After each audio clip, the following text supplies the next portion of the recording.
Pokemon Worlds is one of the most exciting events to happen every year.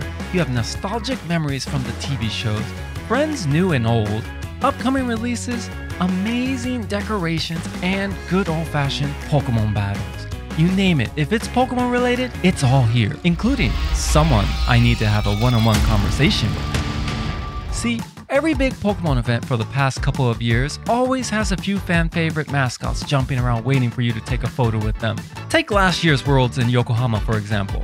They had a full-on parade of the best and quite possibly the most dehydrated mascots that they could create. Even GoFest had Lapras doing this adorable shuffle. Look at the shuffle, the adorable shuffle here. So when I heard that Worlds was having mascots hidden all around the event, including one suspiciously elusive character himself, I devised a plan to confront the so-called Cap. Let's call it Project M for mascot, or whatever you feel like M should be. The plan is simple. I disguise my Cap encounter under the ruse of finding all the Pokemon mascots so that when I do find myself face to face with Cap, I can ask him the question that everyone wants to know. A question that has been burning inside of my brain ever since his discovery. Are you Ash's Pikachu? I mean, it does make sense, doesn't it? Have you ever seen them in the same place at the same time? I'm just saying. So, for all intents and purposes, this is Project M. Find all the mascots. So since Pokemon Worlds is in Hawaii, I decided to go out and do Hawaii stuff before going and finding these mascots. That includes going to the beaches, having awesome food, and just plain enjoying yourself in the sun. And then our work begins. First, I need to prove myself, and probably to you viewers out there, that I am the right person for this job. So, step 1. Let's go find some mascots by utilizing strategy A. Scan all event locations before the event officially starts for the off-chance possibility to run into a mascot. Event locations include the Hilton Village, which houses the Trainer Town and the Great Lawn, and the Convention Center, which is where the competition will be held and also home to the exclusive Pokemon Center. So a quick scan of the Hilton Village net us our first mascot of a trip, Pikachu himself, who decided to pop out for a visit and do a little ceremony. Just regular Pikachu, but honestly, a classic. Scoping out the rest of the village nets us nothing else for the time being. So we set our sights onto the Convention Center and the Pokemon Center. The Pokemon Center is just right there. We just gotta walk a little more. I think I see a Pikachu over there too. Literally right in front of the Pokemon Center was this Rain Spooner Pikachu bouncing around uncontrollably. I mean, the energy on this guy was a 15 out of 10 on the scale of bubbliness. Absolutely happy vibes for everyone in line. But more importantly, another mascot in the bag.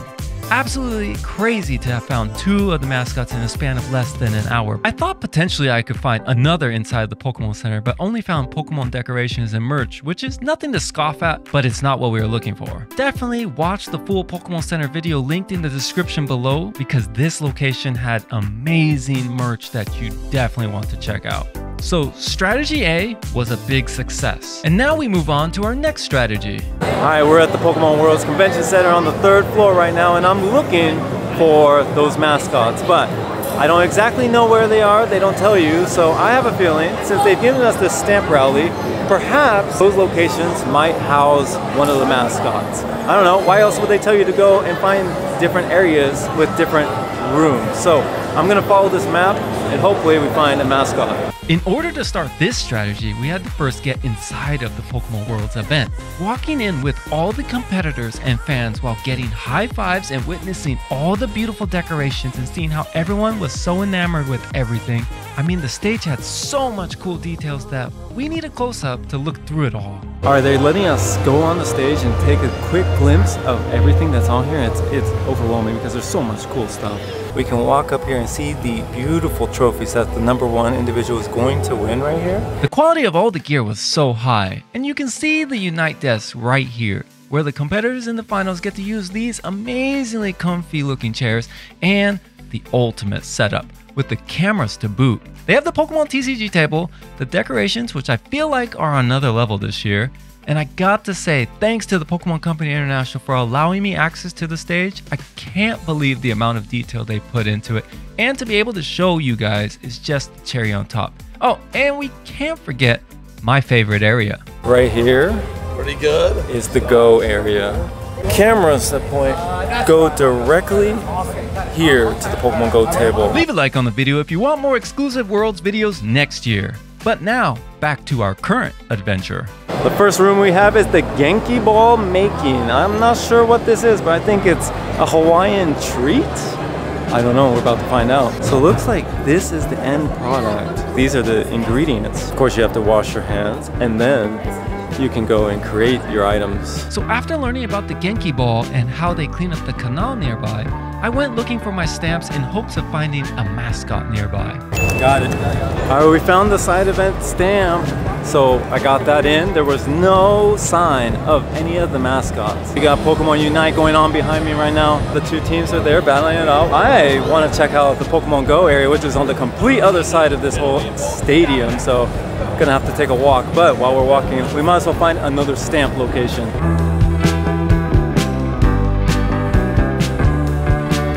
Pokemon Go going on. This is the battles I do, and they're so much better than me. I wish I could learn and be here. Look at this. It's just like you're in a submarine. I need to take a photo. This kid is gonna be scared of ZZ. So if we do this, we can do a scavenger hunt in order to get these prizes right here. It starts with a band, then stickers, then a pop socket for the phone, and finally the bottle, which has a little difference than last year. It's a little wooden on top. I found another stamp, but no mascot yet.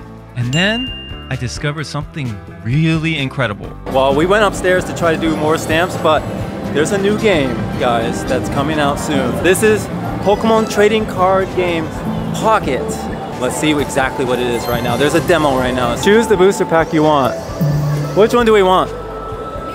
Mewtwo. Mewtwo. Okay. There we go. I ripped sideways. Oh, Farfetch'd.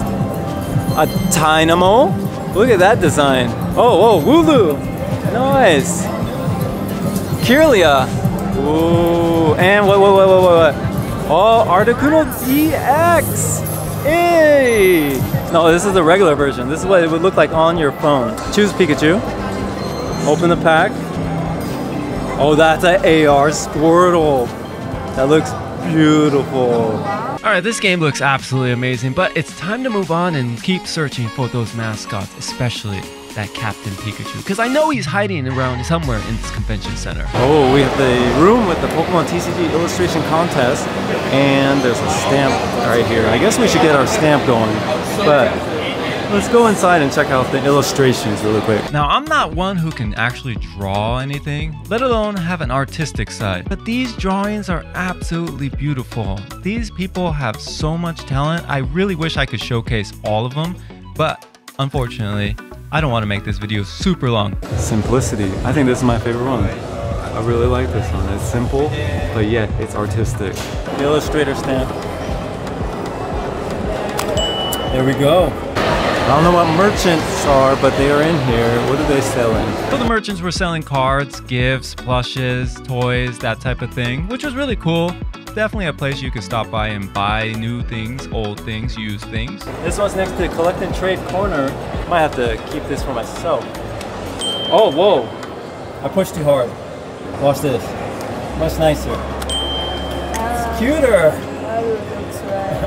This is a mistake, I'm sorry. We have the collect and trade corner, which I'm assuming you come in here and you get some cards and you trade.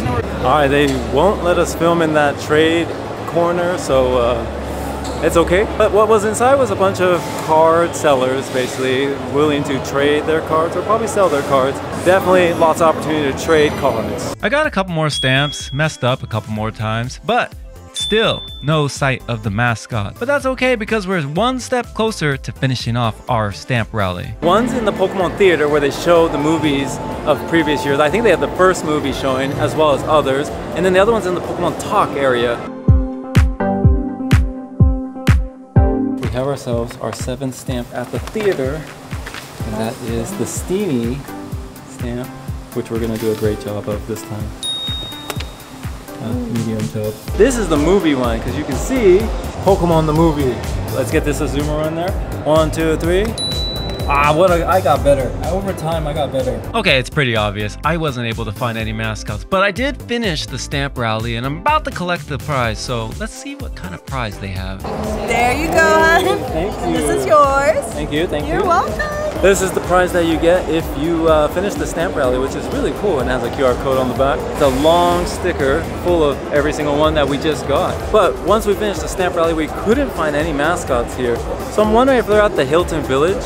I might have to head that way and see, because I know they have some meet and greets, which might be the only way to find mascots, but I figure I could find them walking around somewhere. So I took a quick moment to scan the areas again with strategy A, just in case Cap might pop his head up somewhere. But we had lost our momentum for now. So the logical next step is to go to the meet and greet and see which Pokemon mascot we can spot. Or we could do a side quest and get my Honolulu skateboard signed. Yeah, let's do that. Quick box opening. Beautiful. 3, 2, 1. Oh, this is a nice board. I like this board. This is actually... It's a good color with you too. Yeah, this is nice. All right, let's get this signed. See, this isn't a mascot opportunity, or at least not officially, but it's a chance to meet someone real cool. Now, I waited in the sun for what felt like hours, but it was totally worth it. All right, we're in line, about to get our board signed right here by Bear Walker himself. We're gonna get him to sign it, I think, on the Pikachu. I haven't fully made that decision, but I'm gonna give it all to Bear Walker to sign. So whatever he wants to sign, he'll do so. I had an awesome conversation with Bear Walker discussing how much I loved the board and how I missed out on a chance of him signing my Yokohama board. Took a pic and then smiled my way off into the sun. Bear Walker was amazing. I absolutely had a great time talking to him, but look at this. He signed it. I'm happy. Now I just gotta make sure this gets back home in one piece. But this is such a beautiful board. It's one of his favorites, and honestly, it's one of my favorites. Let's see if we can find something else to do here. There's so much to do. With that side quest complete, we can get back on track to our Project M tomorrow, because there's an awesome drone show that I feel like you have to see. If you could ever experience a Pokemon drone show, please do try to go. The feeling of not knowing the next Pokemon and then seeing one of your old school favorites pop up in the sky is childlike joy, honestly. It's a great feeling, and honestly some of the best shows that I've ever experienced. Highly recommended. It brings that whole nostalgic feeling of old school Pokemon with that new age technology and drones. Combine that and it's an exciting time. Anyways, let's move on to the ultimate cheat code and strategies, which should be strategy E at this point, I think. I've lost count. See, right now we're heading off to the Trainer Village. It's sort of a cheat code, a lot of Pokemon games, photo spots, meet and greets, that type of thing. But the reason we're going, you heard me right, meet and greets are happening there. Now we just got to the beach area, and I know for a fact that the Trainer Village is nearby. All I have to do is walk along the beach, and I think I'll find it. Okay, we just found, actually check it out. You can see that the walls are sort of decorated, the windows are decorated with Pokemon. They have Scarlet Violet here, Charizard, Pikachu, and I see exactly where we need to go to find the mascots.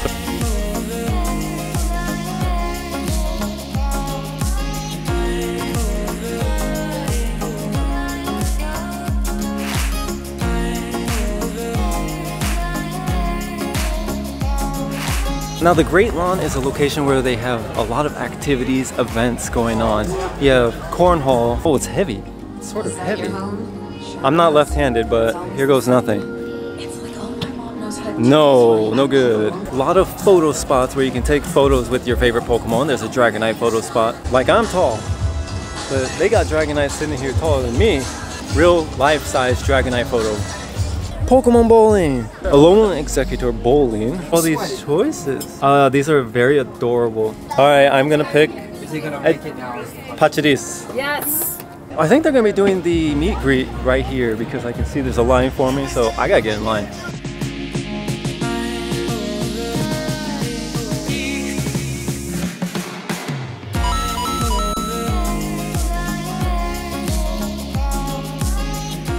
Three mascots in one go. I tell you, this is a very, very secret way to get 8 of them. I don't think they're all gonna be here, so now we gotta really figure out how we're gonna find the rest of them, which I believe I'm gonna just have to walk around Worlds. So let's check out more of Worlds. And they got Connect 4. Someone seems to have won. The blue went 1, 2, 3, 4, 5. And Jenga. Ooh. So strategy E worked like a charm, which means it's time to search for our final mascot, Cap. And I say final mascot because in the midst of all my searching, I seemingly mistimed Scubachu. I know, it's painful to not get to meet the snorkeling Pikachu himself, but my friends got great photos and videos, so I live vicariously through them. But seeing their success has fired me up for the inevitable Cap meeting because I just got word that he will be in the corner of the convention center at 12 p.m. Alright, we're here because we heard that there's a costume Pikachu somewhere in this area. It's the last day of Worlds. This is our only chance to really find these mascots, and they seem to be hidden. It makes it very, very difficult to find them. So with what little time I had, I went over to Bear Walker's skateboard creation demo, checked out the Play Lab location, walked around the Hilton Village where they decorated Funko Pop stands everywhere and Mega Block decorations, and took a tour of the History Museum, which I might have overstayed my welcome. Well, the Pokemon History Museum is, well, not exactly what you think it is, because I thought it was going to be a history of all the Pokemon games in the past, and you'll see that it is, but it's also a history of Pokemon World. And check this out, it literally showcases all of Pokemon Worlds that has existed ever since 2004, and the crazy thing, it has all the exclusive merch from each year, which I didn't even know existed, and now I really want them all. But I can't have them all because I don't even know where you would start to find them. Maybe online, I don't know. But to have them all in one location, right here in one spot, was maybe too much for me because I stayed here for at least 30 minutes and I honestly should have just left because I needed to go find Pikachu at 12 p.m. I could not be late. But lo and behold, I might have stayed a little too long here because check this out. There's no plushes in here, but they seem to all collect the bags, the hats. That's a cool bag with the straps on it, with the Pikachu right there. That's a very, very, man. Right before it got super popular probably.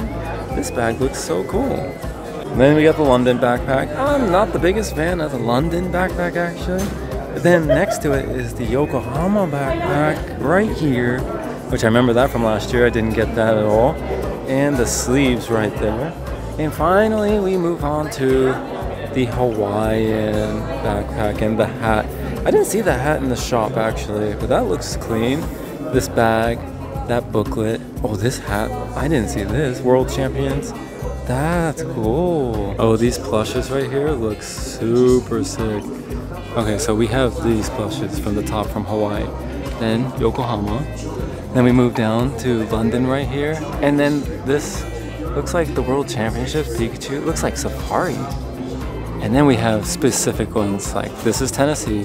We got Anaheim in the back.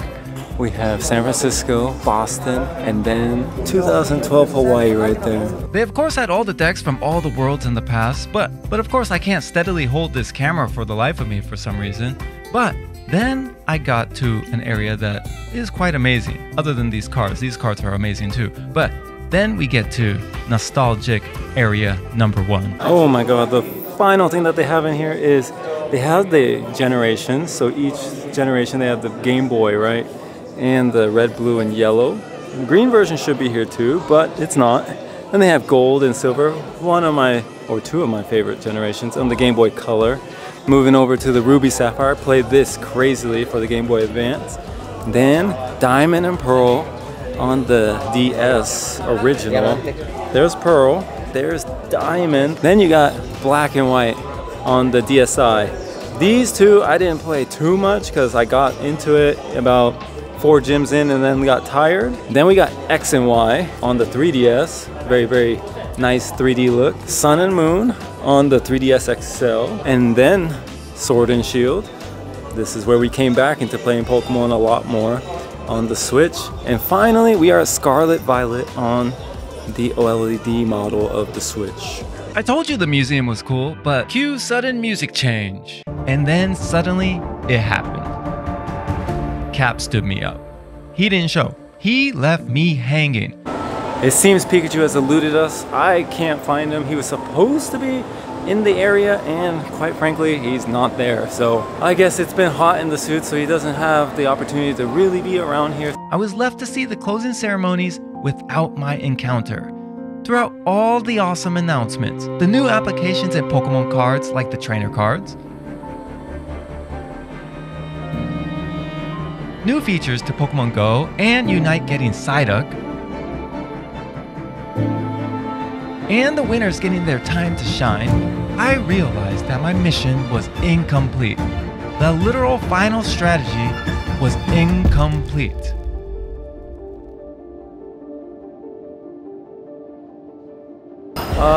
Little festivities, but that is everything. We couldn't find all the mascots, but if you guys enjoyed this little search, sometimes it's not about finding everything, but keeping that journey alive for the future. See you guys next time. Peace out.